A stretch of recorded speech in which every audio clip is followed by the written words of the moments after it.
Welcome. We are at the semi-final edition of Inside the 605. That's Jason Andera. I'm David Brown. We have a loaded show for you here. We are so excited. There are only 21 games left in the high school football season, 14 semifinals, 7 championships, and we're going to break it all down here in the next hour. It's so fun because all 14 games will go in-depth, comprehensive, give you our picks. Not that that means much for me. It means a lot more for Dave. But I have a feeling things are going to change around here real soon. Absolutely. So this is our second to last episode. So next week is going to be our final episode where we preview all the state championships.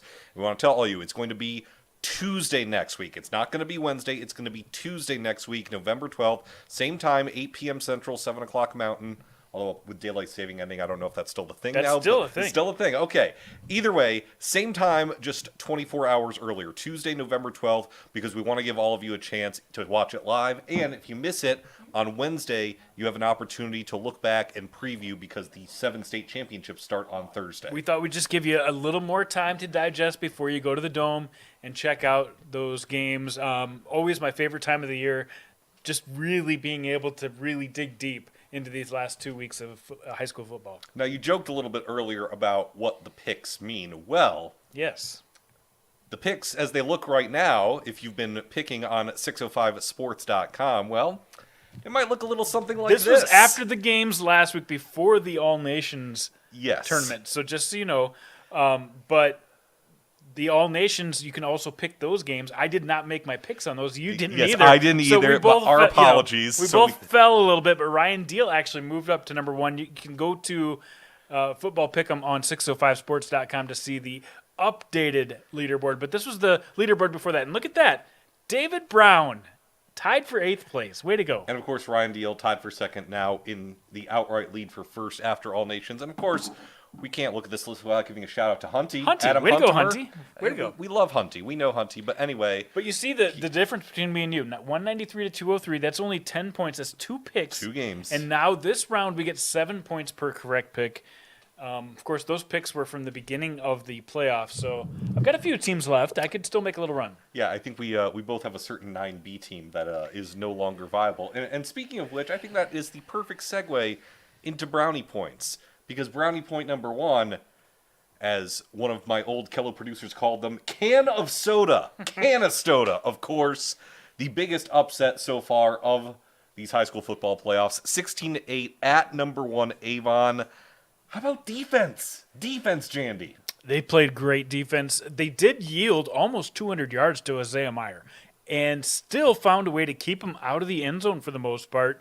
So defense was huge, and their second half, they took advantage of the opportunities they had in the second half and made it happen. Yeah, Isaiah Meyer had an Isaiah Meyer game. 32 carries, 195 yards, and the lone Avon touchdown.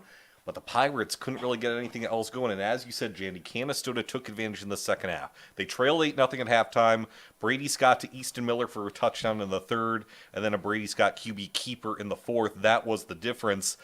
He was only 3 of 10 passing, only 54 yards, but he made the plays when they needed him to. And how about Braden Atchison, 12 tackles on defense for the Hawks? Exactly. You mentioned it, defense, and that was the key.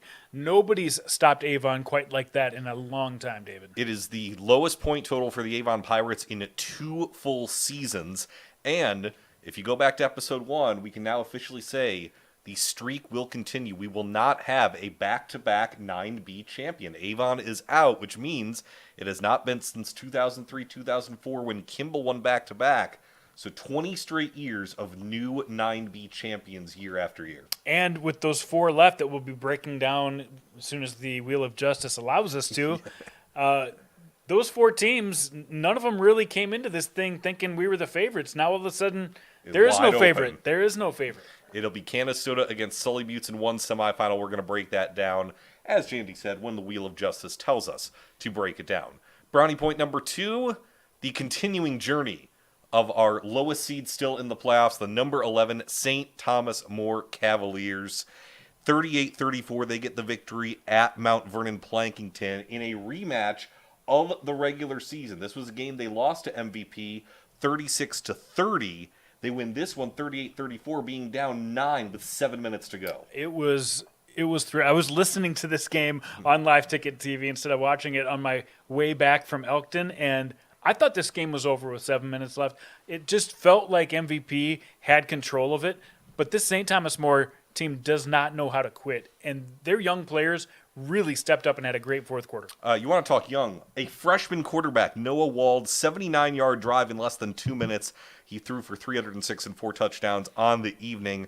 Ryan Negebauer got a touchdown with about 30 seconds left. There was a controversial down, no fumble recovery, supposedly by MVP. It works in St. Thomas's More's favor. They get revenge for that regular season loss, and they continue this Cinderella run. Yeah, and this is a team that you can't look at as a Cinderella anymore. An 11 seed. I remember we had one of the Ask Jandies which double-digit seed was going to make, the surprise Cinderella run. Well, it looks like it could be St. Thomas More the way that they've played through this 11B playoffs.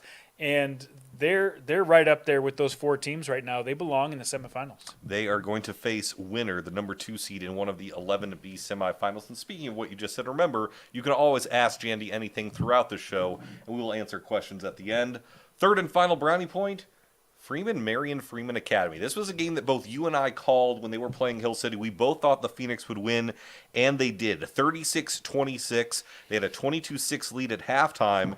And most of Hill City's touchdowns actually came on their defensive side. They had a couple of pick sixes, so the defense for Marion Freeman Academy held that Hill City offense in check. And both of those touchdowns were in the last 7 minutes of the game where it was pretty much in check. So the defense of the Phoenix only gave up 6 first downs in the entire football game. We're talking about Devin Bueller here, a guy who's torched defenses throughout the year for Hill City.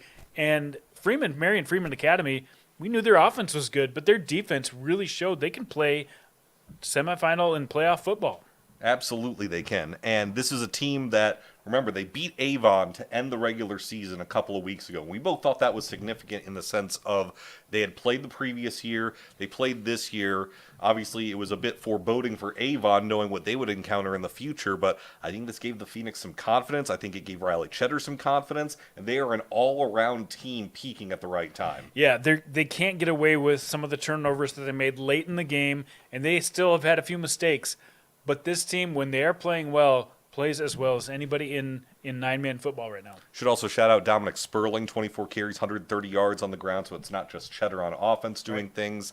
And they are going to take on Parkston, the defending champions, in one of the other 9AA semifinals. So these were all technically teams that made upsets based on their seeds, but as we've seen throughout the years, when you can play the right way at the right time, lots of good can happen. Yeah, and this is why you got to love the playoffs, because you're going to see a few upsets here and there. But we've seen a lot of these strong teams, and we've got a lot of brackets that are 1, 2, 3, 4 as well. So we've got a nice mix of different scenarios coming into the Final Four. These 3 teams in my Brownie Points, they all proved they were the real deal. So it's the perfect time to talk to Mr. Deal with a lot going on, a lot of semifinal action to get to. Yeah, and he was at that Mount Vernon Plankinton St. Thomas More game. We caught up with him, got his reaction to being at that game, and then he previews a couple games he's got his eye on as well. Here's a look with me and Ryan Deal.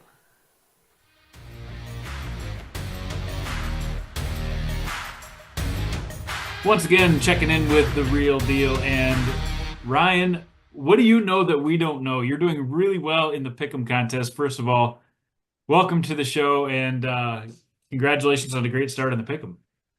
Well, I was surprised myself whenever I saw that I was tied for the lead in the 605 Sports Pick'em Challenge. It probably won't last. I think I went out on a limb on some of my semifinals and finals picks, and some of the teams I have winning state championships have already been eliminated. So I'll take the lead right now, but I know it won't last. Take what you can. Let's talk about some of the results from last week. First of all, the game that you were at, one of the more interesting games probably you've seen all season long. You had St. Thomas More, Mount Vernon, and Plankinton. We had some lead changes. What were your impressions of the game, and anything else that you found out about either of those teams?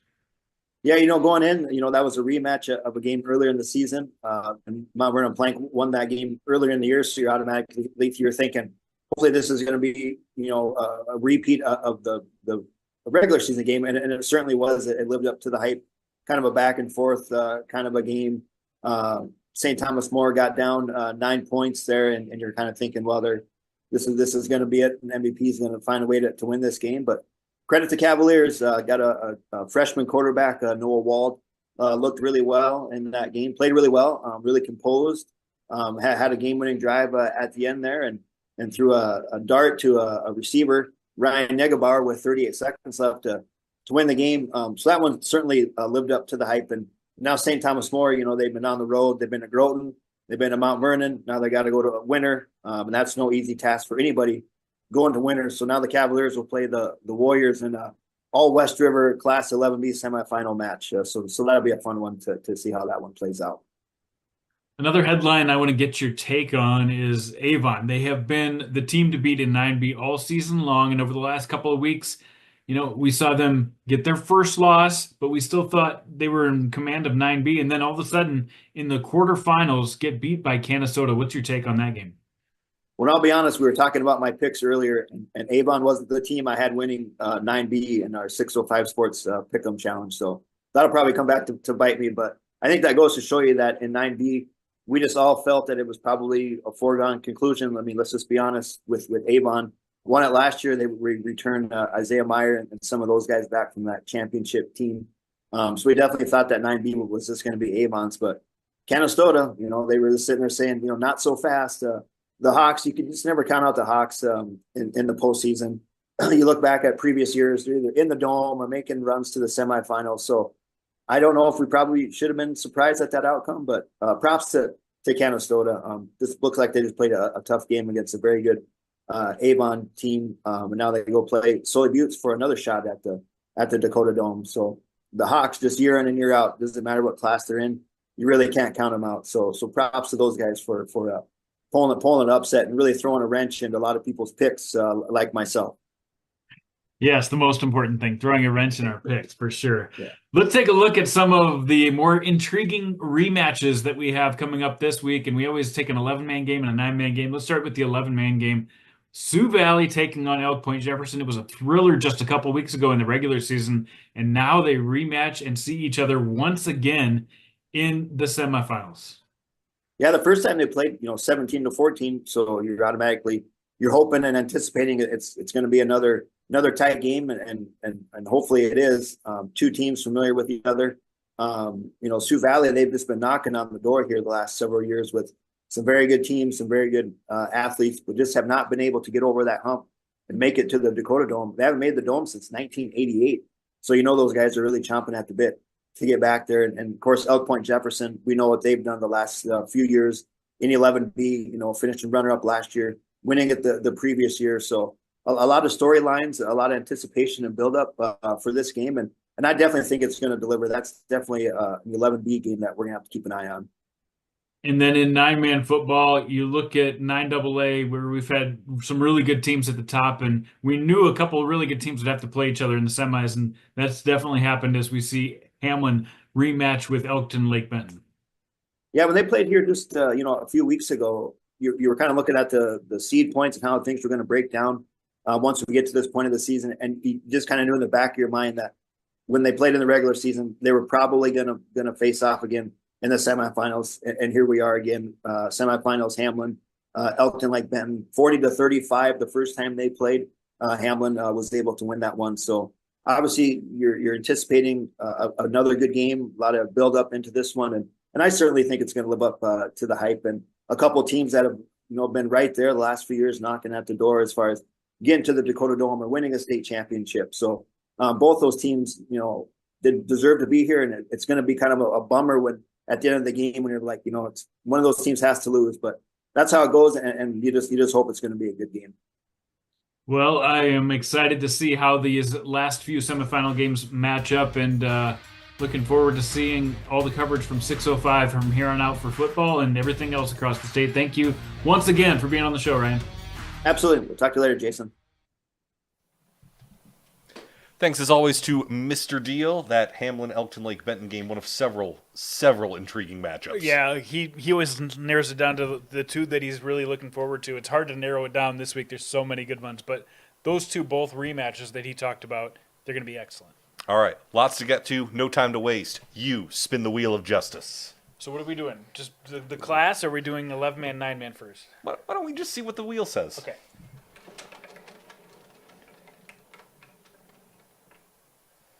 11A. Of course, that makes it incredibly complicated. So We'll do go you 11A up 11A up, and okay. then start back at the bottom. Start back at the bottom. Because okay. the 11A is in the...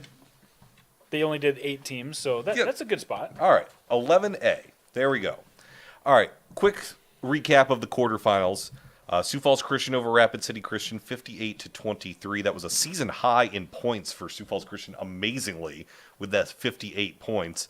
West Central over Madison, 14-6. Aiden Bartman, Keaton Vessels got the lone touchdowns. The only Madison score was on a 90-yard Ben Brooks run.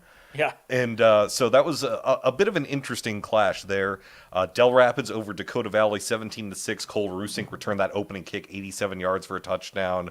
Dakota Valley scored with 3:30 left, recovered the onside kick, got it to 8, but then the 8-yard line, I should say, but then they turned it over on downs. And then Lennox was all over Canton, 50-0. Boston Cats or Ramsey Williams just really powered that Oriole That offense. one surprised me a little bit that it was that big of a beatdown, because this Lennox team needed some confidence, and they got it in that win. Yeah, Tate Gertis had a receiving and a rushing touchdown.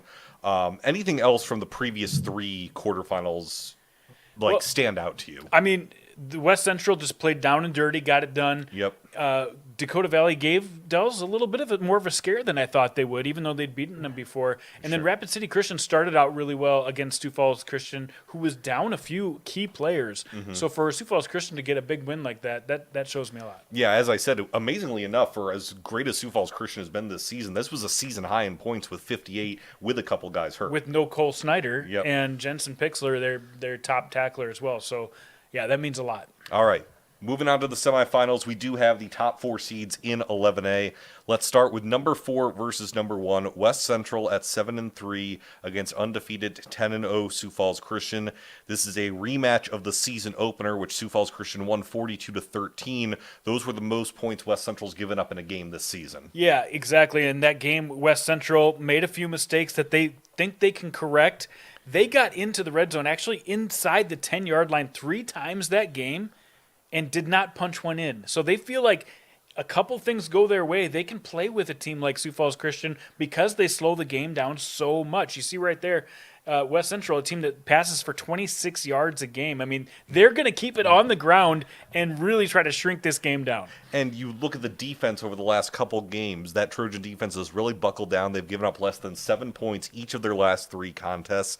And weirdly enough, the highest points that Sioux Falls Christian has given up this season, 22 and 23, were to Rapid City Christian, which is a passing team. So if West Central is going to have any shot in this game, they have to establish the ground attack early and often and keep it consistent. To me, it comes down to the trenches, though, and I think after talking to both coaches or communicating with both coaches, they agree. The trenches are going to be huge, and Sioux Falls Christian, as we've talked about all year, has one of the best lines up front on both sides of the ball. West Central's good up there, but can they keep up with them? I don't know. That's going to be one of the keys in this game, according to Barry Matisse and Jared Smith, the 2 head coaches. What I also look at, for as great as Sioux Falls Christian's been this season, against Lennox, Del Rapids, and Dakota Valley, the other top 3 or 4 teams around them, 19 points scored, 21 points scored, 22 points scored. So against better competition, against strong defenses, Sioux Falls Christian, they haven't been bad, but they haven't been as explosive as they've been throughout a lot of the season. Yeah, exactly. Those explosive plays mean so much when you get down to these type of games. Turnovers and explosive plays are going to be huge. Okay. You want to save our picks for later, or do you want to pick this game now? We can make the picks. I do have to say that Cole Snyder's missed the last couple of games because of an AC joint. He's expected to come back and play. He's probably going to just play one side of the ball, though. And same with Jensen Pixler. He's been out, their leading tackler, one of their best linebackers. He had an appendix issue that he's hoping to get back and play defense. But when you see all the playmakers in this game, it's running backs and people who can run for West Central, and it's just playmakers on the other side of the ball. So I'm good with making picks if you are, Dave. All right, let's make our picks. All of you go first. I think Sioux Falls Christian does own that up front battle, and West Central, as good as they are, they're just not going to be able to keep up with Sioux Falls Christian on that part of the ball. I agree. I think Sioux Falls Christian is probably the most complete team across all of South Dakota high school football. They can win it in multiple ways. If they score early, I think it's just going to be hard for West Central to keep up. West Central's only chance of staying in is to get maybe an early lead. Maybe if they score in their first drive, take a 6 or 7-0 lead and try and play a field position game. I just think, again, because of the versatility on both sides of the ball for Sioux Falls Christian, I'm taking the Chargers as well. There we go. Number 3, Lennox. Number 2, Del Rapids. This is the rematch of the regular season finale, which Del Rapids won 26-12 at Lennox. And here's the interesting part with Lennox. We mentioned their offense. In all of their wins, they have scored at least 36 points. In their 2 losses, they have scored 8 points and 12 points. That's a good point right there, because when this offense is rolling, they can play with anybody. Obviously, they can be stopped, though. And again, you look at the disparity between passing yards and rushing yards. It's of 2 very different teams. You've got a pass-first offense with Lennox, and you've got a run-first offense with Del Rapids.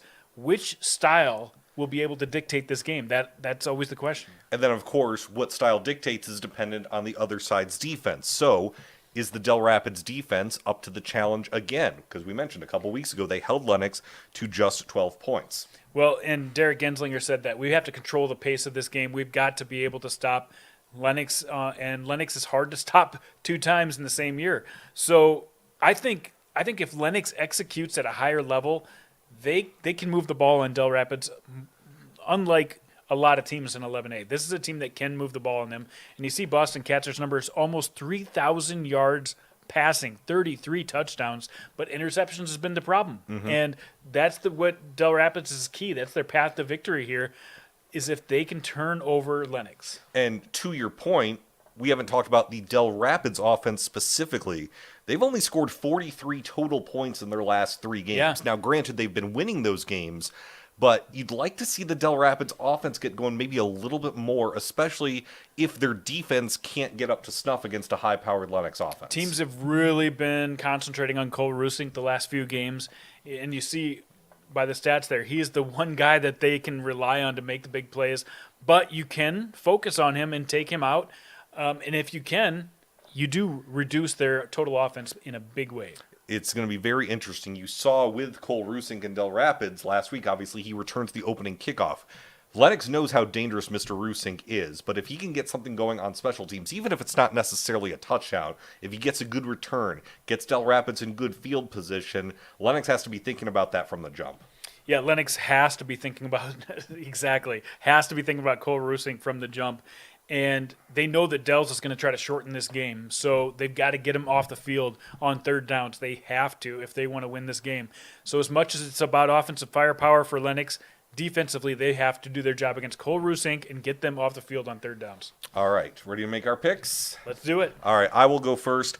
I'm going to take Del Rapids. I think Cole Rusink and Boston Katzer are both game changers, but I think the Warriors are better at home. I think the Warriors have been in more close games because it was of the first stat I mentioned. Lennox has scored at least 36 points in all of their wins and have been held to 8 and 12 points respectively in their 2 losses. I just think going on the road and beating an opponent that you just lost to in your own stadium, I think it'll be a little too tough for Lennox to overcome. I expect a close game, but I think Del Rapids wins. I have really gone both ways trying to decide what's going to happen here. They did just play. Del Rapids did look better. But over the last couple weeks, like you said, Del Rapids has had a much tougher time moving the ball down the field. Lennox is a little underrated on defense. Last week threw up a shutout against Canton.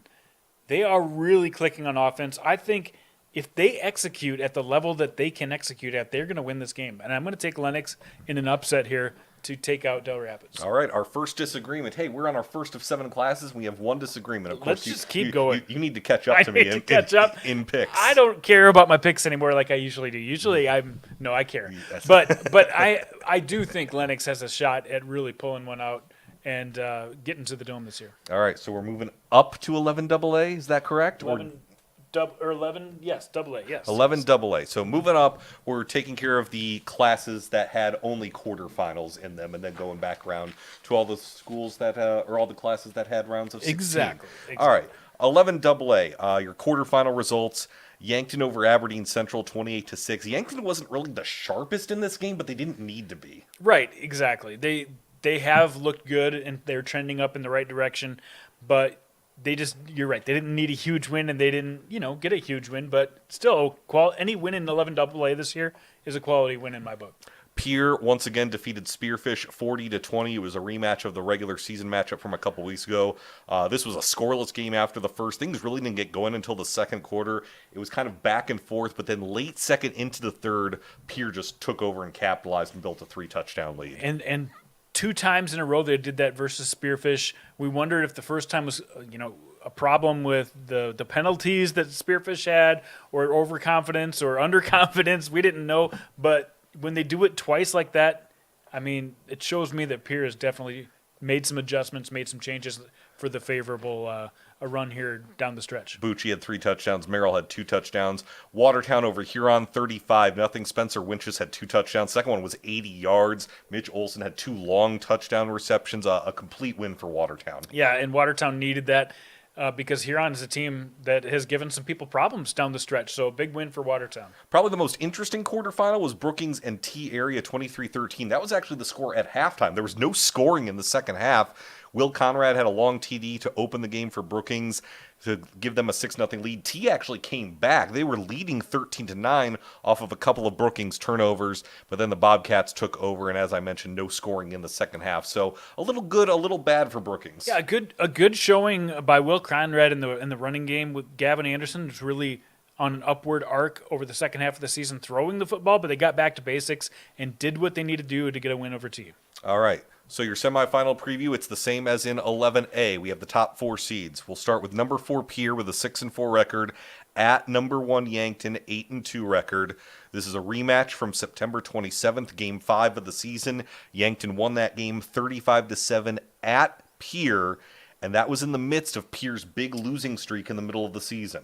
I messaged Steve Steele this week. He said that was our rock bottom, not only this year, but since he's been at Pier. I was going to say over the course of the dynasty. It has been, that was rock bottom. And since then, they have 7 to 8 different people starting in different spots, whether it's due to injury or personnel changes. And boy, has it worked. I mean, I'm starting to believe that Steve Steele knows what he's doing. Not that I didn't believe before, but this is crazy. This is one of those seasons where you really can tell how good a coach is, and Steve Steele is a fantastic coach. And to your point, Pier has scored 34-plus points in each of their last 3 games, so did all that shifting around, we talked about Elijah Bucci the past couple weeks taking more direct snaps, did that kind of unlock something offensively for the Govs? He's taken more snaps, but he has to be available because he's so important on what they do defensively. You see 11 tackles for loss, 2 fumble recoveries. He's the mainstay on defense. So they've really gotten Carter Merrill to step up his game over the last few weeks. And you see the yards per carry, their team was like close to 3 yards per carry as a team. Carter Merrill stepped that up to almost 5 yards per carry. That's the difference. Their offensive line has now had 5 different offensive line combinations just over the last month and a half. This is a team that is trying to find the right mix to be able to run the football, because they know they need that mix if they want to do what they've done the last 7 years. You mentioned Carter Merrill. He had a couple of their touchdowns, as I said, in that win over Spearfish last week. So speaking about the Pier offense, how they found something after that 4-game losing streak, you go on the other side of the Yankton. They have not allowed more than 14 points in a month. This is the best defense in 11 AA. I know the Brookings people might have a little something to say about that. They've got a pretty darn good defense too. But this Yankton defense is so good. And you see Edley Amaro with 9 sacks, Cole Hasselhort, 7 interceptions on defense. Their linebackers are outstanding in Bryce Krall and Matthew Sheldon. This is a team that has a lot of talent defensively, and they're starting to put it together offensively. Evan Cirk over the last couple weeks has been huge.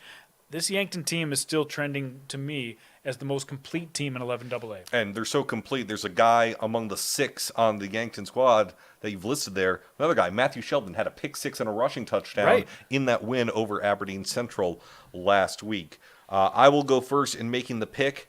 I was really tempted to go with Pier just because they are the 7-time defending champions. They're on an upward swing. How much weight do you put into that 4-game losing streak in the middle of the season?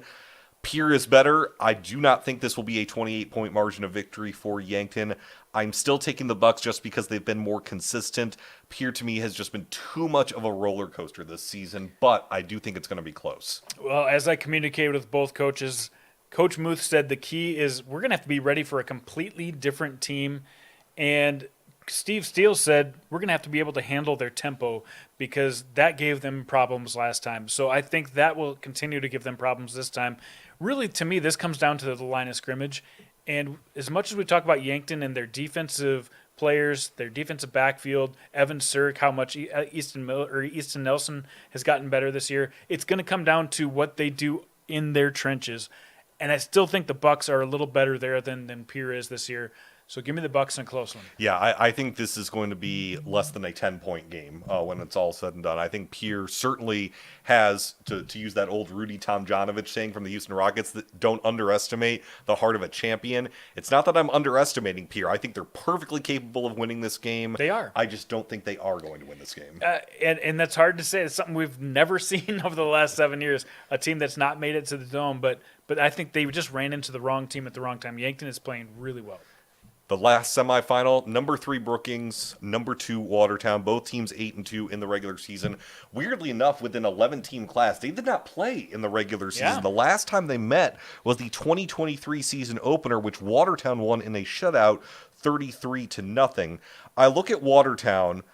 Their only 11 AA loss was to Spearfish in overtime. Every other 11 AA opponent they've faced, they've won by double digits. Right. And this Watertown team, I mean, if you just look at what they've done this year, they kind of handled Yankton, at least score-wise, 27-13. during the year. And then, they played really well other than that Spearfish game this year. They're deserving of everything that they've gotten so far this year to be able to get another home game. One more home game here at the baseball stadium before they keep extending that season, which is great for them. But this Brookings team has a really good defense, which makes it a really fun matchup. Brookings is a much younger team, and for me, and Brady Clark agrees, that it's going to be interesting how they control their emotions, because this is a rivalry. You're right. Yep. They haven't played in the regular season this year, but almost every year, both these two teams are looking forward to this matchup, and now they get it with a ticket to the Dome on the line.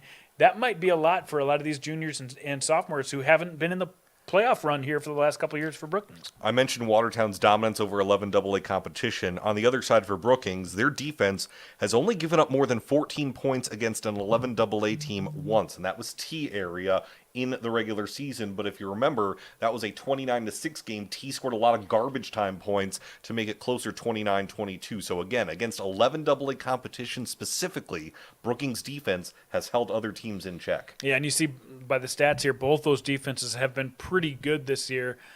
Watertown more of an opportunistic defense. Brookings has just been really good at stopping the run, and they've also scored a couple of defensive touchdowns too, which have really helped that out. This is going to be a really good matchup. All right, what is your pick? I'm going to take the Arrows here. The last time at home, they get Brookings, a team that's just a little bit younger, not maybe ready for this moment. Watertown is. Watertown has talked all season long about eliminating mistakes, eliminating penalties, trying to capitalize on turnovers. I just, looking at the numbers, think that as great as both defenses are, the simple fact of the matter is Watertown is a better offensive team. You can throw it with Trayton Hemrick and get it to Mitch Olson. Spencer Winchus is a beast on the ground. I just don't think if Watertown scores early that Brookings has the offensive capability to keep up. So I'm going to take Watertown in this game as well. Yep, I think they've got a tough running combo with Marcus Fossum in there as well. So it's nice that you can put up Winchus or Fossum, give each other a break, and that's going to be a lot for Brookings to handle. All right, so we both pick Yankton and Watertown in 11 AA. Moving on up to the biggest class, 11 AAA. And once again, in the quarterfinals, not exactly anything too noteworthy. Brandon Valley over Sioux Falls, Washington in the 1-8 game, 35-6. Kind of the greatest hits for Brandon. They got a Veskerna touchdown run, a Scott touchdown run, and 2 Landon Delaney touchdown receptions. Yeah, I mean, that's what you want to be doing when it comes to this time of the year. And they improved on the opening game of the year when they played Washington they improved that margin this game, so they're trending in the right direction. The 4-5 matchup got a little interesting at the end, 31-21, but Jefferson was up 31-0. Two Jordan Detler touchdown receptions in the third quarter. They had a fumble recovery in the first to kind of establish themselves on defense. O'Gorman got 21 straight. They got an onside kick. They just couldn't really get anything else going. So the final score, not to be mean, but the final score closer than the game actually was. Yeah, and Jefferson was without, Eddie Whiting, one of the top players in 11 AAA. They were down 3 starters on both offense and defense, and they were still able to come out with a comfortable win. That shows a lot of confidence. Sioux Falls Lincoln over Rapid City Central 44-0. That was the score at halftime. Schaefer threw 9 passes. He completed all of them for 3 touchdowns. Just a very business-like quarterfinal for Sioux Falls Lincoln. Yeah, and that's good news for them moving into the semis. And then Harrisburg over Roosevelt 63-6. 5 touchdowns for Josiah Hines. 3 on the ground, 1 through the air, and a kickoff return. If we had a game ball for last week, I have a strong suspicion he would have been up for it. All right, semifinal preview. These are the big ones. This is what we've been talking about all season long. These 4 teams have separated themselves. They separated themselves back in early September. Now we get to see how the cookie crumbles. Sioux Falls Jefferson at 7-3, Brandon Valley 10-0. This is a rematch of the regular season finale. Brandon Valley won 28-3, but the game wasn't really of consequence. It's kind of hard, weirdly enough, to judge based on that game. There was no consequences whether they won or lost as For far either as seeding side. goes for either side. But both teams came out and played, and Ethan Swenson moved the ball on Brandon Valley in that game. They just could not punch it in, and that's something that's going to have to change the second time they play around. They are going to have to score touchdowns if they get a long drive and get possession in this game, because Brandon Valley's defense is so good. Look at that, 5 points per game given up. And going off that point, Brandon Valley has not given up more than 13 points in a game this season, and that was to Lincoln. Everyone else has been held to 7 or below besides Lincoln. Yeah, that's good. That's doing your job, Evan Gray and company, and Hudson Parliament, and all you guys who are making huge plays on that defensive side of the ball. Brandon Valley is the real deal on that side of the ball. And then for Jefferson, in all their wins this season, they're 7-3. In all 7 of their wins, they have 31-plus points, but their losses were to the other top 3 teams, Brandon Valley, Sioux Falls Lincoln, and Harrisburg. Exactly, and they're just not quite able to knock those teams off, especially when they're not 100%. I mentioned it, they're down a few starters. If they were 100%, I think they could play right with those teams, but they're just not quite there. Yeah, it's just a question to me. The biggest question of this game, how does the Jefferson offense get things going, all things considered? And they got things going. They just have to find a way to punch it in. And Davion Simonson did not play the last time they were in this game. He's going to have to find a way to be able, or somebody in the backfield is going to have to find a way to punctuate these drives and make them into touchdowns. And then, have to hope for a few breaks to go their way to be able to beat a team like Brandon Valley. And before we make our picks, let's just give a shout out to Briggs Knutson, just because a newish quarterback. Obviously, he's been with the team for a while, but a junior that comes in. Yep, stepping into a new role. We know about what they can do on the ground, but having Landon Delaney obviously helps as far as a safety blanket, I guess, so to speak, for your quarterback. But Briggs Knutson has done a nice job running a balanced offense. Not many players are going to throw for over 70% in 11 AAA football, or at any level, really, to be honest, and in high school football. And he has done that. He has just been the sure thing, and he's been, the 4th quarterback that they've used this year because of injuries. He's kind of playing through injuries himself, but is able to play through the pain. Yeah, got to give credit to Briggs Knutson. All right, time for our picks. I'll go first. I'm taking Brandon Valley. I just think the offensive balance is there. And quite frankly, if they get over 10 points, they usually, they have won every game where they've won every game this season, but only one time they've given up more than 10 points. So I think if they get 2 touchdowns, I think honestly that defense is just going to hone in. I think you're probably right. I talked to both coaches about the keys to the game. Matt Christensen thinks it's going to be interesting to be challenged by Vince Benedetto's schemes and his challenging tactics. And that's something Vince Benedetto does a great job of at the second time you play a team, is give you some fresh stuff to look at. And Vince said, we need to finish drives, just like I was talking about. They have to find a way to punch those touchdowns in. Those are the keys to the game, but the path really belongs to Brandon Valley. It should be their game to win if they don't make huge turnovers or have some massive injuries or something like that. Yeah, to me, just to hammer home a final point, I think the only way Jefferson has a chance, weirdly enough, is to get in a shootout. They could, but that's so hard. I mean, And that's kind of my point. Exactly. Yeah. Is even when Harrisburg came out and played Brandon Valley and scored on their first drive of the game, they only ended up getting 7 points in the entire game. So even if they come out strong, it's so hard to be able to sustain that throughout a game against Brandon Valley. Yeah, we're both taking the Lynx in that one. The other semifinal, number 3 Harrisburg, number 2 Sioux Falls Lincoln. Harrisburg 8-2, Sioux Falls Lincoln 9-1. This is the rematch of the regular season finale, which Lincoln won at Harrisburg 27-17. We saw Harrisburg lose 2 to end the regular season to Lincoln and Brandon Valley. They bounced back in a big way, maybe took out a little aggression on Sioux Falls Roosevelt, putting up 63 points. Interesting matchup because that regular season finale made this game at Howard Wood Field instead of Tiger Stadium. Exactly, and I think Harrisburg has the best home field advantage just because the atmosphere there is so incredible for game day. That means a lot. Yep. But Brandon White has been harping to his team about all the missed assignments they had during that Lincoln game, and like you said last week, kind of took it out on Roosevelt. I think they are going to be ready this time for Lincoln in a different way. But Lincoln, I mean, that's a tough team to beat. Only one loss over the last 2 years for the Pats. And that game that Sioux Falls Lincoln won at Harrisburg to end the regular season, Harrisburg was winning that game by double digits at halftime, and Lincoln just outscored them. Harrisburg did not score after halftime. So it's one of those deals where execution is going to be obviously key at any level, but specifically for Harrisburg because they know they left points on the field in that game. They left points in the field, but Lincoln, turned it over twice in the first half of that game to get in that hole, and then felt like when they got the ball, things were clicking because Brody Schaefer was able to run the football against Harrisburg, and that's really a point of contention for Brandon White. We've got to be able to keep him in the pocket. Don't let him run and get those first downs. Yeah, you see the disparity, or not the disparity, but you see the numbers for Schaefer.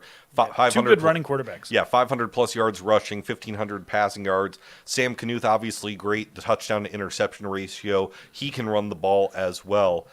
What I found the most interesting about this is a deja vu game again for Harrisburg. In the last 2 years, Harrisburg has faced their regular season finale opponent, which was O'Gorman both times, in the semifinals. Each time, the team that lost in the regular season finale won the semifinal game. They turned it around. Yeah, I knew that, but had forgotten that, and that might play a role in my picks. We will see. Absolutely. But then you look at the overall numbers. Both these teams have great offenses and defenses. Patriots maybe just a tinge better from a numbers perspective on the ground, but we know Josh Myers and Josiah Hines are going to have big games. Exactly. And we also know Braden Feldy is really hard to stop, and Sam Knuth has had a tremendous senior year. I think, 2 really good quarterbacks here. Sam with the low interception numbers, I think that could be one of the keys to the game is turnovers. Harrisburg doesn't turn the ball over very much. So if they can keep hold of the ball, keep their possessions in their pocket, it's going to be tough to stop them. All right, you get to make your pick first. Well, going off of that point, I think it's going to be tough to stop Harrisburg if they take care of the football. They are laser focused from what happened 2 weeks ago and what happened last week. This is a team on a mission. I think that trend continues where the regular season loser becomes the semifinal winner. Give me Harrisburg. I'm also going to take Harrisburg, partly for that reason, but then to delve a little bit deeper. Brody Schaefer has had a tremendous season. He has not faced a semifinal game like this. Sam Knuth has. And I think Sam Knuth's veteran presence and the veteran presence of a lot of guys on that Harrisburg squad, specifically Josiah Hines, they give them that little bit of a leg up here. Being at Howard Wood Field, yes, you'd prefer to have it in Tiger Stadium, but I don't think Harrisburg gets intimidated at all by Howard Wood Field. I don't think they're necessarily intimidated by these teams, period. And I just think Brandon White, as a coach, makes great adjustments. He understands, more than maybe any other coach, what to do in terms of changing what didn't work and changing it into something that does work. So you and I agree, we're going to take the road team, Harrisburg. And that being said, I could easily see Lincoln winning this. Of course. Jared Fredenberg has also done a really good job of, as good as anybody offensively this year. So it'll be a challenge either way. Yeah, so we're both taking Brandon Valley, and we're both taking Harrisburg. All right, we're going to start bottom up, move our way back up. All right, we will go to 9B. And we talked about the big one, Canastota over Avon. Just a little more on that. It was just interesting to see for an Avon team that literally scored 67 points. I get competition was different, but they scored 67 the week before and only 8 in this game against Canastota. It was alarming because they tried kind of the same thing that they've done all season long. They tried a few passes as well. Landon Mutter tried running the ball. Gunter tried to catch some, and it just was not working against the scheme that the Hawks put together. Sully Buttes over Corsica Stickney, 36-6. You and I both, I think. Or no, I had Sully Beats. You had Corsica Stickney. That's why you're ahead of me in the picks, Dave. That's exactly right. Wesley Witter had a great game, 165 passing yards, 131 rushing yards. Yeah, Wesley Whitler is a guy. In nine-man football, you don't have a lot of guys who really throw the ball as well as a guy like Whitler. He can also run, and he's got some wiggle. He absolutely played up to his par. And Gavin Barber played defensively for them, which was nice. They had used him offensively when they've had him available this year, only about a quarter of the season, but he made a big impact defensively. And they held Waylon Bull in check. He had 13 carries for 78 yards and the lone touchdown for Corsica Stickney. Falkton over Coleman Egan, 28-20. This was a game that Coleman Egan led. I don't know if I can't remember if you called this, but you thought Coleman Egan could play with Falkton. I did. I kind of thought this is about where it would be. I thought they'd win that first round game, and then Falkton would be maybe just a little bit too much for them, and it did end up being that way. It was close, though. As I was bouncing around games at the end of the night, that was one of the games that was in question till the end of the night. But Tristan Balloon and Falkton got it done. Del Rapids St. Mary over Kadoka area, 36-0. Del Rapids St. Mary's has played 10 games this season, 5 shutouts. Half their games have been shutouts. Yeah, they the game against Centerville really screwed up with their averages. Right. But this is a team with the potential to absolutely shut teams down. They played that 3:30 afternoon game, and they took it to Kadoka. And this is the class that I have had the most problems with. I only got 1 out of the 4 right last week. Not a good week. And so with that, we, of course, are going to preview these matchups and start making our picks, starting with that top one. Number 8, Canastota, 7-3. Number 5, Sully Buttes, 9-1. I tried to go back and remember the last time a 5 seed hosted a semifinal or where we didn't have a top 4 seed. I couldn't really get too far, so let's just say it's been a while since we've had an 8 versus 5 matchup in a semifinal. In Canastota's case, we mentioned their defense, but in terms of overall game, in 4 of their 10 games, neither team has scored 20 points, including the last game, which was a 16-8 contest. They can play, and I don't mean this, to be malicious, but they can play ugly football. They can play ugly football. And look at the teams that they have lost to this year. They've been ranked teams in a class or 2 ahead of them, either like Viborg Hurley or Howard or Hansen, who wasn't ranked at the time they played them, but had been ranked throughout the year. They have got a really tough schedule for a 9B team, so their stats are going to be skewed a little bit compared to most 9B teams. And in their last 5 games for Canastota, they have not allowed more than 14 points in a game. Meanwhile, for Sully Buttes, they have won their 9 games this season by an average of 45 points. Their closest margin of victory was literally their last game, 36-6. 30 points was their closest margin of victory. Yeah, they like to get out and hide from teams. Falkton was the only game this year where they were not able to do that. So capitalizing is going to be huge in this game if they can get out to a good start against Canastota. These teams haven't really squared off in some time. Historically, they met in the 2015 9A title game that Canastota won 56-8. But then you just look at some of the players. We mentioned Wes Whitler a little bit earlier. We mentioned Brady Scott and how he played a role in the Avon victory. Yeah, and Brady Scott has been so huge on that team, kind of bouncing between receiver and quarterback, was able to engineer a couple of game-winning runs and a big second-half touchdown pass for them, which was so important. And Caden Westergren for Sully Buttes has been huge in the absence of Gavin Barber. He stepped up and had a huge year running the football. So a lot of important players in this game. Yeah, I'm glad you shouted out Westergren just because he has been instrumental in terms of complementing what Wes Whitler does at quarterback as a dual threat quarterback. So our picks, I think I'll go first this time. I'll take Sully Buttes. I just don't think Canastota has the offensive firepower to keep up, but if the Hawk defense can keep this game ugly and low scoring, they have a chance. I just think Sully Buttes has way too much going for it. I don't know what to do, David. I think I'm going to pick Canastota here just because of what they did last week. I'm going to use a fresh sheet of paper, look at the film from last week, and say, I haven't seen anybody else be able to do that to Avon. If they can do that to Avon, they can do that to Sully Buttes. And that's a completely fair point. I see a path for Canastota. I just look at how Sully Buttes has dominated opponents, and that's hard to overlook. It is, and they are getting a little healthier with Gavin Barber getting more reps on defense, and who knows, maybe that'll expand to offensive reps as well.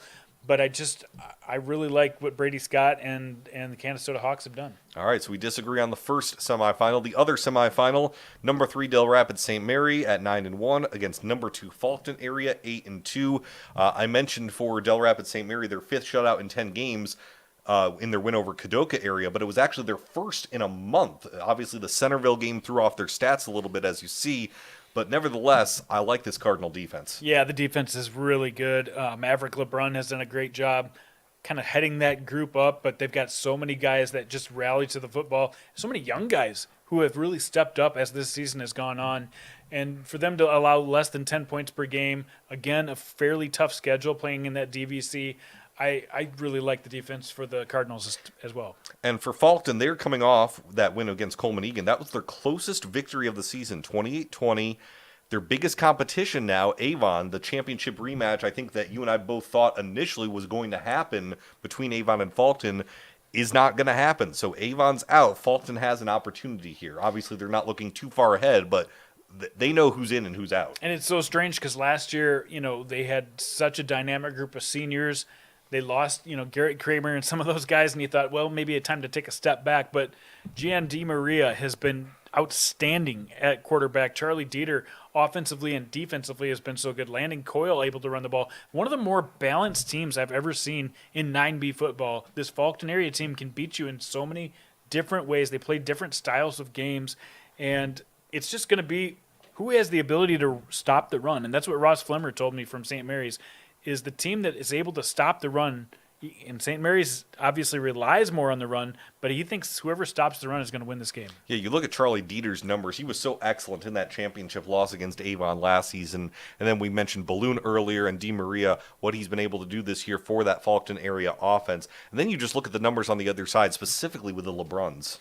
Yeah, exactly. Maverick defensively has been outstanding. Lincoln LeBrun has done better than I think most people thought he would. Even St. Mary's fans weren't expecting a 1,000-yard season out of Lincoln LeBrun. He's done an outstanding job. I think he might be one of the keys to the game, as we talked about which team runs the ball better. A lot is going to be on Lincoln's shoulders. All right, it is pick'em time. You go first. I'm going to take Faulkton area. I think that this St. Mary's defense has been good, but I think the balance from Faulkton area and being at home puts them over the top. And this is going to be interesting because we're going to disagree on both these games. I'm taking Del Rapids St. Mary. Remember, I got one right last week. That's true. But we're going to disagree on both. I just think Faulkton looked a little vulnerable against Coleman Egan. And I don't necessarily think they're looking ahead too much, but I think the LeBruns, and I think with Hanson, I think Del Rapids St. Mary just has more consistent offensive weapons. We saw, obviously, the numbers on the other side for Faulkton, but I just think they have a more consistent balance on offense and, to me, a more consistent defense. So I'm going to take the Cardinals. So I got Sully Buttes DRSM. You got Canastota Faulkton. We literally disagree on both of these. Somebody's going to be right. I'm guessing we're going to split one. Yeah, we're going to each get one and lose one. So. We should do a phone a friend and ask Ryan Deal since he's first place in the pick'em. Yeah, we'll see what Mr. Deal thinks. Again, live chat is open. Ask Jandy anything. We'll see. Moving on up. 9A. There we go. I thought we would need the Chad Berger fishing hooks if it didn't stay on 9A. But in 9A, just quickly going over the quarterfinals, Wall over Castlewood 62-12. Tanner Vollmer on the ground, through the air early and often. Yeah, Tanner Vollmer, just a sophomore, but showing what he can do on the offensive side. And, yeah, a little bit of a rivalry with Castlewood playing them 3 times in the last, 6 years in the playoffs. But they get it done again. Wolsey Wessington over number 12, upset-minded Dupree, 56-28. Couple early Richmond touchdowns. Caleb, 9 of 12, 162 yards. 2 touchdowns through the air, 3 touchdowns on the ground. Shout out to Dupree, though. They put up 4 touchdowns against Wolsey Wessington, and that's quite a year for them, for a team that we didn't expect to get past the first round. Howard over Ipswich, 54-0. The game actually ended in the fourth due to the 50-point rule. The offensive numbers, 527 to 99 yards. I think Howard's focused right now. I would think say that's so. the word I would use. This is a team that can throw 3 or 4 different running backs at you and just beat you up on the front part of the line. They're dangerous. Warner over Phillip, 37-8. It was 37-0. Peyton Volk had 3 touchdowns, 2 rushing and 1 receiving. Drew Bakeberg had a great game at quarterback, and Warner got it done. Yeah, Warner still undefeated. This is 22 games in a row now that they have won. Once again, probably not getting enough pub for what they're doing, but they continue to win. All right, semifinal preview. Number 4, Wolsey Wessington at 9-1 against number 1 and undefeated Wall at 10-0. For Wolsey Wessington, they can win close games. That Kimball White Lake finale, which they won 22-20, they can win big, which is essentially the rest of the season. Yeah, this is a very dangerous team, and they've played tough competition, and they get better like when they play those tough games. So this is a team that has really risen up to the competition. Wall has won every game this season by at least 20 points, and their average margin of victory is 45. Yeah, Wall has probably played a little bit easier schedule, let's be honest, but the way they've won these games shows you just how dominant they are. And with a lot of fresh players this year, I don't know how many people expected them to be this dominant. And I mentioned the average is 45. They've won every game in the month of October by at least 50. It's absolutely unreal what Wall has been able to do all season long. Yeah, this is a team that does it so many different ways. Defensively, they are so gapped, sound, and so intense on the defensive side of the ball that they just show up ready, and they're better than their opponent 9 times out of 10 or 10 times out of 10 so far this year. And looking at some of the individuals on both of these teams, you can just see just the eye-popping numbers on both sides. Yeah, and we talk about Moshe Richmond a lot. He's had a huge year receiving the ball, but look at Caleb Richmond, the junior quarterback who's thrown for over 70%, 1,500 yards through the air, and only 3 interceptions. Great for a 9-man quarterback, but like we talked about, any high school quarterback over 70%, that's really saying something. And Peyton Rainford, he had 190 yards on the ground in their quarterfinal win over Dupree. You look at his numbers on the season, he's improving as the season has gone along. Yeah, in having an extra weapon like that outside of the Richmonds that everybody says, oh, we got to stop the Richmonds. But if Peyton Rainford can come in there and make some big plays, not only receiving but running the football, that's dangerous. You look at Tanner Vollmer on the other side for Wall, nearly 3,000 all-purpose yards. Again, I do not think they expected the sophomore quarterback to come in and put up those type of numbers. 15.6 yards per carry from the quarterback position. So even if you do find a way to stop them, he finds a way to get out of the pocket and make a play. By the way, before Chad Berger dings me on the math, nearly 2,300 all-purpose yards. I looked at his 1188 passing yards. Little dyslexia, I've read it as 1818. So Chad Berger, that's why my math was off initially. Nearly 2,300 all-purpose yards for Tanner Vollmer. Still good, not 3,000, but still fantastic. Okay, that's we'll take it. Absolutely. And then you look at Blazius, Hancock, Moore, and then on defense, Braden Lange. I mean, just all-around complete team for Wall. Very good team, and Lex Heathershaw has really peaked this team since he has become the coach. By the way, Lex Heathershaw's first job in coaching was at Wolsey Wessington. Oh, there's a fun fact for you. And you know who he coached?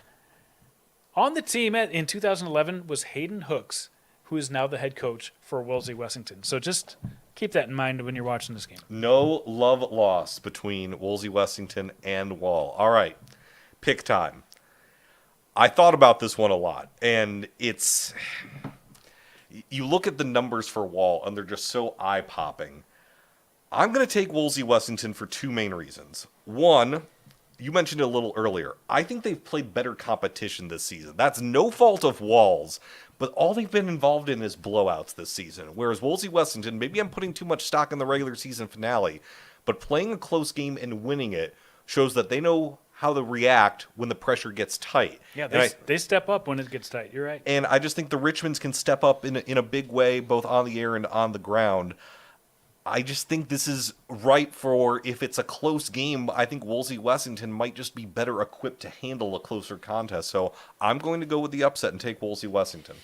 I'm going to go with the master over the apprentice. Lex Heathershaw He has done an excellent job of coaching in the playoffs, especially, and he just exudes confidence in these last few years when he's gotten this team so deep into the playoffs.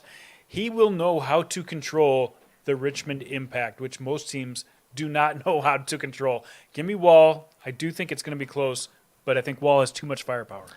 All right, the other semifinal, a matchup of the undefeated 10-0 Warner, 10-0 Howard, the number 3 and the number 2 seeds. This game is in Howard, and here's a little fun math for you. Warner has not given up more than 20 points in a game this season. Howard has scored more than 32 points in every game this season. Meanwhile, the Howard defense has not given up more than 14 in a game. Warner has scored at least 21 in every game. Yeah. So something will give in this matchup. It has to. Look at those allowed. 6.4 points per game for Warner, 5.0 for Howard, and they have played very impressive schedules. Both of these two teams have. So, yeah, we've got some heavyweights going at it in the semifinals here. Two undefeated teams. Usually you see these type of games in the Dome. And both these teams have championship experience. Of course, Warner is the defending 9A champions. Howard won it all in 9A in 2021. Of course, they've moved between classes. Howard actually lost in the 9AA championship last season, back down at 9A. But these are schools that are used to this situation. This is an excellent matchup on paper. It's an excellent matchup. Howard has been really good up front, but I don't think they've seen a front like Warner with some of those big guys that they have, Preston Cavalier being one of them, just a massive lineman who does his job. They're always making a push. Everybody you watch Warner play against, they always get the push on the offensive line, and Howard's going to have to answer that.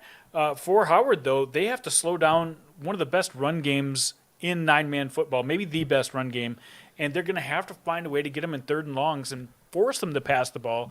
They have passed the ball and done it at a very nice clip, but that's basically when they haven't needed to. So We'll see how they do when they need to throw, if Howard does need to throw the ball. Again, you look at these numbers for all the individuals on both Warner and Howard, and they're eye-popping. The thing, again, Howard doesn't pass that often, but still, Carson Hinker effective when they do need to pass. Oh, yeah.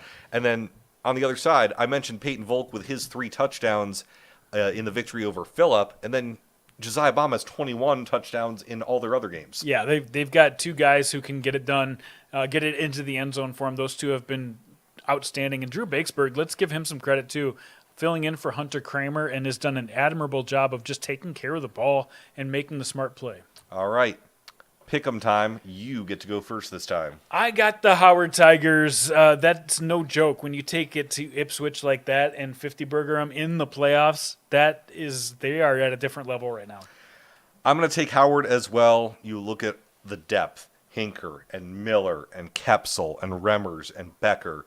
I just think they have too much experience. I know Warner's undefeated, but they lost a lot of guys from that championship team from last season. And even though they have obviously had a great season, they're 10-0, they are perfectly capable. I just think underclassmen, kids that don't have as much experience in a semifinal game against a team in Howard that made the championship game in a class above them last season, and with all their veterans back, I just think that's going to clinch it for the Tigers. We could be wrong again, but I agree. All right, we disagreed on one of them. You got Wall and Howard. I got Woolsey, Wessington, and Howard. Moving up to 9AA. We'll get a quick recap of our quarterfinal games in 9AA. Parkston over Leola Frederick, 40-6. Parkston forced 5 turnovers, held Leola Frederick to 17 rushing yards. It started out a little closer than that score looks, but Parkston definitely put it into full gear. Freeman Marion Freeman Academy over Hill City, 36-26. We discussed that in Brownie Points. The Phoenix defense was excellent. Phoenix defense was great. The last 7 minutes of the game, Hill City got 2 more touchdowns to make that look a little closer. But Freeman Marion Freeman Academy is playing their best ball of the year by far. Hamlin over Viborg Hurley, 56-20. Jackson Wadsworth, 265 passing yards, 4 touchdowns, and a rushing touchdown. What a year for the junior quarterback. They can throw the ball at an amazing clip. And Viborg Hurley, for them to put up 20 on that defense was actually saying something. That's not a bad outing. Not at all. Elkton Lake Benton over number 11, upset-minded Hanson, 46-21. Hanson led this game at halftime, 14-13, but then Elkton Lake Benton all over him in the second half, 33-7. They outscored him. I was watching that game, and Elkton came out, scored the first 2 touchdowns, and I thought, oh, here they go. Hansen really reacted well, but coming out of halftime, Ethan Pearson and the changes they made, Colt Beck absolutely commanded that game for them in the second half. All right, semifinal preview. Number 5, Freeman Marion Freeman Academy at 8-2. Number 1, Parkston undefeated at 10-0. And weirdly enough, in 9-man, just because you play cross-class a lot, this is actually, weirdly enough, a rematch of the season opener. Parkston won at 42-14 at Freeman. Those 42 points were the most Freeman Marion Freeman Academy has given up in a game this season. Yeah, and they're such a different team from that opening game. They have made some personnel changes. They have made some scheme changes. This is a team that's really, really flying high with, 6 wins in a row, coming off after that rough start and the rough schedule at the beginning of the year. Absolutely. And then, again, Parkston, we mentioned their victory, 40-6 over Leola Frederick.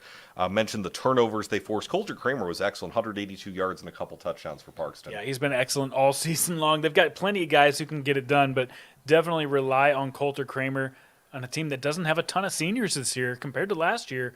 He has been the guy that they've looked up to all season long. Looking at some of the more individual numbers for both these sides, and I think when you look at how Riley Cheddar and Dominic Sperling have elevated their games in the playoffs, that gives Freeman Marion Freeman Academy something to hang their hat on. Yeah, and Riley Cheddar's so effective because he's got so many different guys he can throw the ball to. Chris Austin, you see right there, has been their leader at receiver, but they've got 4 or 5 different targets he feels comfortable throwing the ball to. And their defense has improved so much. It's just hard to put into words how much impact that defense has made and how much improvement they've made throughout the year. Yeah, look at Sawyer Whip at the bottom. 106 tackles on the season. That's a guy that, we talked about Mr. Tetzloff at Brookings making all those tackles, but Mr. Whip for the Phoenix makes all of them in 9AA. All over the field. And then for Parkston, obviously, I mentioned Coulter Kramer in his big game last week, and Carter Summer has had a great games this season as well. Yeah, he's the returning quarterback. They don't rely on him to throw that much, but he can come up with a great, that option game where he can keep the ball and keep you off of Coulter Kramer if you're focusing too much on him. All right, pick'em time. I, to no one's surprise, will take the defending champion Trojans. They know this team. They've beaten this team at their field. I think the only chance for the Phoenix is to have that stout defense try and contain Mr. Kramer. The first time they played, Dustin Cheddar, their head coach, said, we made too many tackling errors. And that's something they've definitely shored up. They gave up a couple of touchdowns on 2- and 3-play drives, which they have not done over the last month. This is a different Phoenix team. Do not be surprised if this is close. In fact, I'm going to go so far as to call for the upset here. I'm going to take Freeman Academy to get by Parkston. I think Parkston's obviously a good team. They haven't lost in 22 games, but they're not the same team they were last year. This is not a monumental upset. This is the Phoenix playing up to their potential and saying we're just as good as Parkston. In fact, they may have more depth than Parkston does. So Janny believes the Phoenix will continue to rise. They will rise out of the ashes. All right. Number 3, Elkton Lake Benton at 9-1 against number 2, an undefeated Hamlin at 10-0. A rematch of an amazing regular season finale that Hamlin won 40-35 at Elkton. It was the most points Elkton Lake Benton has given up this season. Also the most points Hamlin has given up this season. So we weren't really expecting a shootout, but we got it. We got the shootout. This was the game when they played a couple weeks ago that Elkton had to throw the ball. They had the most passing attempts that they've had all season long in a game because they got down a little bit and got their only loss.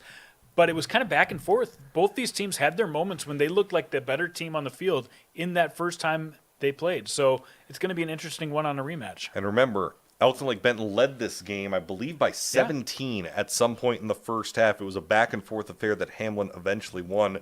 Here's what's mind-blowing. Hamlin gave up 35 points to Elkton Lake Benton. In their 9 other games, they've given up a combined 42 points. Yeah, this is a different animal playing these types of offenses. You see the numbers right there. They are so impressive. Elkton has run the ball for over 300 yards per game, but Hamlin is throwing it for over 200 a game. 2 different styles, but they both play great defense. We have talked about all season the great individuals for Hamlin. We look at Wadsworth, Trowbridge, Stormo. They're just fantastic. But then you look on the other side. Colt Beck, a dual-threat quarterback, one of the best dual-threat quarterbacks. Tanner Stein, didn't mention him. He had 16 carries for 205 yards and 4 touchdowns in the win over Hanson. Yeah, and they've got 3 or 4 different guys who can run the ball, and Stein picks and chooses, having to have huge games, but they got other guys who can do the job as well. I think there's more potential big-time playmakers in this game than any 9-man game. There's 4 or 5 guys that can make huge plays, and then you've got solid lines as well. This is where you really have no weak link on your starting 9 on both sides of the ball. This is as good of a semifinal matchup as we will get across any of the 7 classes. So what is your pick? Well, I think they played a very even game last time, and I see it being very even once again. There's going to be a real emphasis on physicality in this game, which Elkton has really shown that they've had the physicality by running the ball for 300 yards per game. But there's nobody quite like the Hamlin Chargers on offense this year, and I think they will find a way to make those big plays, more big plays in this game than Elkton will. Give me the Chargers to get to the Dome. So I mentioned Elkton Lake Benton led the regular season matchup 24-7 before losing 40-35 eventually to Hamlin. As tempted as I was because of that to take Elkton Lake Benton, I'm going to agree with you and stick with Hamlin for a couple reasons. One, I think that was the perfect wake-up call for Hamlin, because I think this is a Hamlin team that you and I both thought was the best team in 9AA to start the season. Even though Parkston was the defending champs, I think we both felt Hamlin had the best overall team. That game in particular, the regular season finale, I think showed Hamlin and all its veteran guys like, hey, if we really want to get to where we want to go, we really need to buckle down. And I've said it all season. When they need their big-time veteran playmakers to make plays, as simple as it is, they do it. So that's why I'm taking the Chargers. Yeah, those guys, Evan Stormo, Trowbridge, we talked about him. Van Meeteren has come back mid-season, and not only offensively, but defensively. He's like averaging almost 2 sacks a game. So there's just so many playmakers on Hamlin. All right. I got Parkston and Hamlin. You got Freeman Marion, Freeman Academy, and Hamlin. All right. Our 7th and final class. Moving back on up to the 11-man ranks and 11B. And thank you again for sticking with us. We wanted to go really extensive for this semifinal preview deep, show. And yeah, you can always scrub through the show and watch it a second time and tell your friends. Absolutely. Going over the quarterfinal round results, Sioux Valley over Mobridge Pollock 41-7. It was the Christofferson and Rose show early and the backups late. Yeah, Christofferson, boy, we talk about Rose every week, but Christofferson has been such a key part of this offense for the Cossacks. Those guys commanded this game. They did not leave it in doubt. We talked about it last week. I thought Mobridge maybe had a chance to make it a close game. They didn't let it from the beginning become a close game. Elk Point Jefferson over Clark Willow Lake 41-8. Gunnar Ewing with 3 touchdown runs. Keaton Gale to Ashton Fairbanks for 2 touchdowns. Very similar scores, but this Keaton Gale thing is not just a trend. This guy is playing some of the best ball in 11B, especially in the second half of this season. He has been the key to their run and rise all season long. I will own up to what I said last week. I said Woonsocket Weston and Spring Sandboard Central would keep it to 1 possession against Winter, and I have egg on my face, 44-0 Winter with a statement. That is a statement. Nobody's been able to do that to that high-powered offense, that passing game that the Blackhawks have had all season long. Shout out to that Winter defense. I mean, we know that Sean Hammerback is back, and that obviously not only makes a difference on the field, but just to have that extra guy, depth-wise, makes a difference, and they get a shutout. Absolutely. They forced 6 turnovers in that game against Woonsocket Weston and Spring Sanborn Central. And then we discussed at the top of the show in my Brownie Points, St. Thomas More over Mount Vernon Plankinton, 38-34. Probably the most impressive thing, we maybe underscored it. This was a freshman quarterback leading them back. Noah Wald, watch out. This guy continues to get better and better. Not only the numbers, but the leadership he shows for a freshman is uncanny, and those big moments don't get too big for the freshman. Semifinal preview time. Number 4 Elk Point Jefferson at 8-2. Number 1 Sioux Valley at 10-0. Rematch of the regular season finale. Sioux Valley won that 17-14. Just a good, hard-fought game. Elk Point Jefferson, in their 2 losses, they've given up 18 points to Winter, 17 points to Sioux Valley. So the defense has been stout all season for EPJ. Yeah, just a couple quick notes on this matchup, by the way. EPJ is 1-11 all-time versus Sioux Valley. 1-11. And the last 7 times they've played, you'd think that they would play, half of them at Elk Point Jefferson, half of them at Sioux Valley. Well, the way it's worked out with the COVID and then alternating schedules, they've played 6 of the 7 times in Volga, including this playoffs and in the playoffs previously. So This is about the EPJ is tired of running into Sioux Valley, and they are ready to change things up.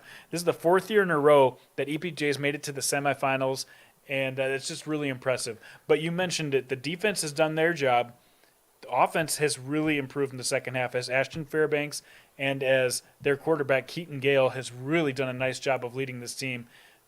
We've seen a difference in their offense. That we have. And then on the other side for Sioux Valley, even though it was a 17-14 win in the regular season finale, that was Sioux Valley's lowest point total of the season. Their next closest was 31. So 31 plus in And 9 of their games. Two long touchdowns in that game, which they rely on. Yep. But you take away those big plays, and EPJ played a really good defensive game. Yeah, it's a close game in the regular season finale. I'm expecting a similarly close game, but when you look at the individuals that we've already talked about, Gale, Ewing, and Fairbanks, and then Christopherson and Rose for Sioux Valley, it might be some of the quote-unquote other guys that make a difference. Yeah, I've always said this, like defensively, Luke Schmitz has been a huge playmaker for EPJ all season long.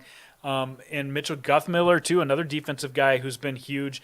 And if they decide to pass it, which they do not very often, Sioux Valley doesn't, Mitchell Guthmiller can make plays, big plays, in the passing game. So you're right. It could come down to some guys we're not expecting, but we are expecting Donovan Rose and Keaton Gale to take center stage in this game. All right. Pick 'em. I think I go first this time. Go for it. It's going to be close again. No shocker. I'll stick with Sioux Valley because I think at least one, if not both, of Christopherson or Rose will make a difference. Maybe they're keyed on Rose from what happened in the regular season finale, so it lends itself to Christopherson having a bigger game. EPJ needs Keaton Gale to be Keaton Gale, run the show. I think he'll do that. I just think Sioux Valley, I honestly think this is just going to be almost a carbon copy of the regular season finale. It really could be. And, Jake Terry from EPJ, their head coach, stressed we have to stop Donovan Rose. Easier said than done. He made just a couple huge plays that first time, and this time, we'll see if he can do it this time. But Sioux Valley needs to control the ball and really limit their turnovers because a couple turnovers in this game could be a huge difference.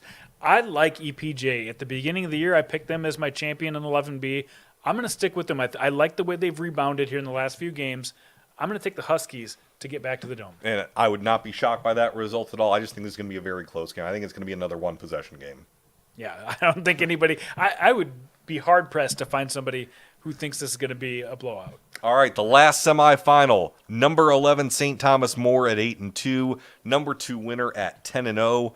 Winner, you see 5.3 is the average allowed. They have not given up more than 18 in a game this season. Well, especially the last, few weeks. They've got, I think 4 shutouts or 3 shutouts in the last 4 weeks. And the week they didn't have the shutout was against Hot Springs where they already had it in hand. Defensively, unbelievable. And they continue to get better and better. St. Thomas More, though, has an offense that's really electric and dynamic. They got guys who can run the ball. Noah Wald threw it for over 300 yards last week. I think it's also interesting that head coach Trent Olson, his brother, Brent Olson, is the head coach of Mount Vernon Plankinton, the team that St. Thomas More just played. So if they have a good relationship, maybe they go to school a little bit on Noah Wald. Little inside intel. We'll see. Looking at the individual numbers, we talked about Noah Wald, 25-5, a 5-1 touchdown to interception ratio for a freshman. That's unreal. That's crazy. And he's, like I said, he's played like a veteran out there. But Dawson Inhofer, Josh Elder, Ryan Negerbauer made the game-winning touchdown last week. Plenty of guys to go to on this team. St. Thomas More is young, too. They really only have one senior that makes a huge impact on this team and just a handful of seniors on the entire squad. This Cavalier team is not going away. Carson Keyser has obviously had a great season 4 winner for a team that for most of the season has been undermanned. They have, and they're feeling really good right now as far as where they're at health-wise. Carson Keyser is just one of 4 guys who can run the ball for them. They show it every week that they can put anybody back there, and they've got the offensive line to block for it. But Keyser really is the go-to guy. You see some of these electric plays. He's made 5 picks on D, a kick return touchdown, 12 rushing touchdowns, and 3 more through the air. You don't see that many versatile players like that on Winner, especially, who really likes to share the rock. He is an instrumental player in this game. We mentioned the Winter defense. They haven't given up more than 18 points a game this season. But you also talked about the Cavalier offense. They have scored at least 28 points in all 8 of their wins this season. So something will give in that respect. Yeah, and even the loss that they had back in the second week of the season, they scored 30 points against MVP. This is going to be the toughest matchup for Winter. I said it a couple times. If there's a place to beat Winter, it might be through passing the ball on them. Well, they showed last week against a passing team, they handled them. Yep. Can they do it again against another passing team in St. Thomas More? Time to pick. All right. I think Winter will pass for over 23 yards and It's a small number, but yeah. and that's their average, and get away to win this football game. Cavaliers, I will take next year as a team that makes it to the Dome, but not this year. The Cavaliers are an incredible story. They're a nice story, but Winter showed last week they are at full strength. And when they are at full strength, they can dictate the pace and they can dictate the tempo.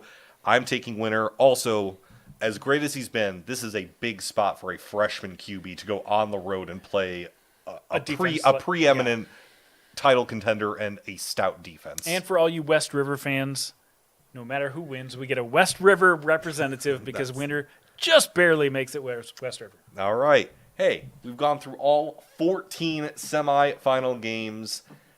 Whew. This is your favorite time of the year. Well, this is my favorite. We talk about this. This is always my favorite episode too because we get so many great matchups. I mean, the Dome everybody's talking about, but this is like time to reveal to everybody who's for real and who's coming up strong and who's changing the way that they're playing over the last couple of weeks.